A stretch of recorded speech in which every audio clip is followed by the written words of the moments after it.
Hello बच्चों, आज मैं सांतत्य तथा अवकलनीयता से संबंधित प्रश्नावली 5.6 का प्रश्न नंबर 3 बताने जा रहा हूं। देखिए और समझिए।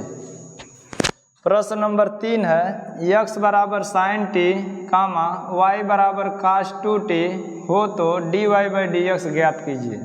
तो यहाँ से हल देखिए। सबसे पहले हम दिए गए समीकरण को लिख लेंगे।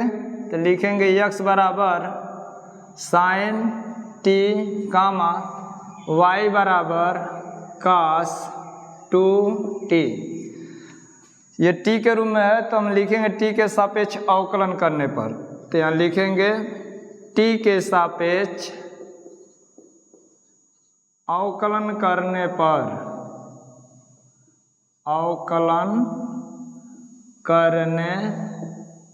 पर तो हो जाएगा dx बाई dt बराबर d by dt sine t।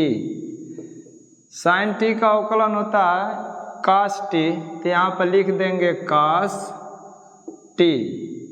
Sine t का अवकलन कास t होता है। अब दूसर का समीकरण हम उतार करके फिर इसको भी t के सापेक्ष अवकलन करेंगे। तो लिखेंगे y बराबर कास 2t। अब ये भी t के रूप में है तो लिखेंगे t के सापेक्ष अवकलन करने पर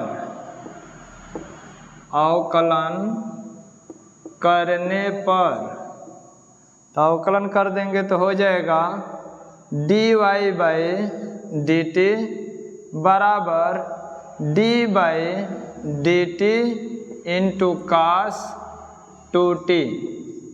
अब ध्यान दीजिए, कास 2t का जब अवकलन करेंगे तब माइनस साइन 2t हो जाएगा। अब फिर 2t का जब अवकलन करेंगे तो 2 हो जाएगा, क्योंकि t का अवकलन 1 होता है तो 1 से 2 में गुणा करेंगे तो 2 हो जाएगा। यहाँ पर गुणा कर देंगे तो माइनस 2 साइन 2t। अब थोड़ा ध्यान दीजिएगा फिर से, कास 2t का जब अवकलन करेंगे तो माइनस साइन 2t होगा। फिर 2t का जब अवकलन करेंगे तो t का अवकलन 1 होता है तो 2 में 1 से गुणा करेंगे तो 2 हो जाएगा। तो यहाँ पर हम 2 लिख दिए हैं। अब 2 से गुणा करेंगे माइनस साइन 2t में तो माइनस 2 साइन 2t हो जाएगा। अब यहाँ से देखिए, हमको dy बाई dx का मान निकालना है तो लिखेंगे dy बाई dx बराबर dy by dt into dt by dx। अगर हम dt से dt काट देंगे तो dy बाई dx ही प्राप्त होगा। तो ये सूत्र है, याद रखिएगा। अब dy बाई dt का मान यहाँ पर निकाले हैं, माइनस 2 साइन 2t है तो यहाँ पर लिख देंगे माइनस 2 साइन 2t इंटू यहाँ पर dt बाई dx है और इसमें हम हल किए हैं dx बाई dt। तो जब dt को ऊपर करेंगे dx को नीचे करेंगे तो हमको dt बाई dx प्राप्त हो जाएगा। तो जब इसको हम पलटेंगे तो ये भी पलट जाएगा। तो कास t को बाटा में करके लिख देंगे तो dt बाई dx का मान निकल जाएगा। तो यहाँ पर लिखेंगे 1 बटा में कास t। अब देखिए, माइनस 2 साइन 2t का सूत्र होता है 2 sine t into cos t होता है इंटू 1 अपान कास t। सूत्र लिख दे रहा हूँ, सूत्र याद कर लीजिएगा। साइन 2x का सूत्र होता है 2 sine x into cos x। ये t के रूप में था तो t के रूप में लिखे, x के रूप में है तो या x के रूप में लिखे। अच्छा, अब देखिए इसमें कास t से कास t कट जाएगा तो बराबर में हो जाएगा माइनस 2 दूनी के 4 साइन t। यही आपका आंसर हो जाएगा। प्रश्न नंबर 4 देखिए, x बराबर 4t कामा y बराबर 4 बटा में t हो तो dy बाई dx ज्ञात कीजिए। तो यहाँ से हल देखिए। सबसे पहले हम दिए गए समीकरण को लिख लेंगे। तो x बराबर 4t कामा y बराबर 4 बटा में t। अब हम बारी बारी से t के सापेक्ष अवकलन करेंगे तो लिखेंगे t के सापेक्ष अवकलन करने पर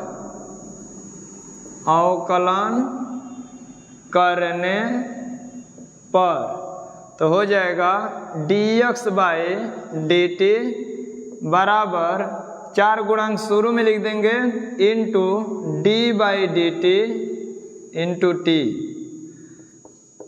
4 गुणित t का अवकलन 1 होता है तो यहाँ पर लिख देंगे 1 और 4 से 1 में गुणा करेंगे तो 4 एकम 4 हो जाएगा। तो इसका जब t का अवकलन 1 होता है तो 1 यहाँ लिख दिए, 1 से 4 में गुणा करेंगे तो 4 एकम 4। अब दूसर का समीकरण उतार करके हल करेंगे तो y बराबर में 4 बटा में t लिखेंगे। t के सापेक्ष अवकलन करने पर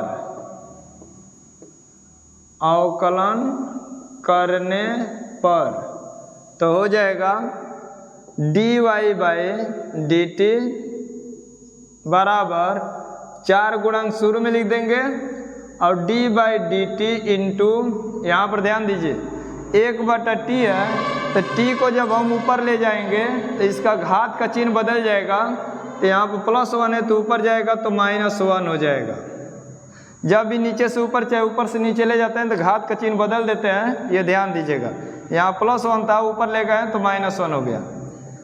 अब 4 गुणित जब इसका अवकलन करेंगे तो -1 घात शुरू में आ जाएगा और जितना घात रहता है उसमें से 1 घटता, ये नियम है।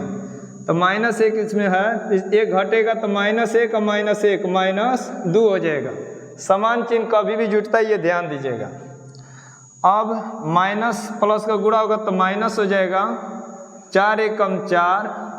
अब बाटा में देखिए -2 है तो इसको बाटा में करेंगे तो +2 हो जाएगा। तो t के घात पे +2 लिख देंगे। जब इस घात को नीचे ले जा रहे हैं तो माइनस है तो प्लस हो गया, ये ध्यान दीजिएगा। अब यहाँ से देखिए लिखेंगे dy बाई डी एक्स का मान ज्ञात करना है तो इसको लिख सकते हैं dy by D T into D T by D x. अब देखिए dy बाई डी टी का मान यहाँ निकाले हैं -4 बटा में t के घाते 2। हमको dt बाई डी एक्स का मान रखना है और यहाँ पर हम हल किए हैं dx बाई डी टी का मान। तो जब हम dt बाई डी एक्स करेंगे तो ये मान पलट जाएगा, तो 4 को हम लिख देंगे 1 बटा में 4। फिर से ध्यान दीजिए, जब यहाँ dx बाई डी टी है हम dt बाई डी एक्स निकालेंगे तो इसको पलटेंगे तो ये भी पलट जाएगा। तो ये 1 बटा 4 करके लिखेंगे, 4 से 4 कट जाएगा, बचेगा -1 बटा में t के घाते 2। यही आपका आंसर हो गया। तो बच्चों यदि मेरा वीडियो आपको पसंद आता है तो इसे लाइक कीजिए, चैनल को सब्सक्राइब कीजिए तथा अधिक से अधिक इसको शेयर कीजिए।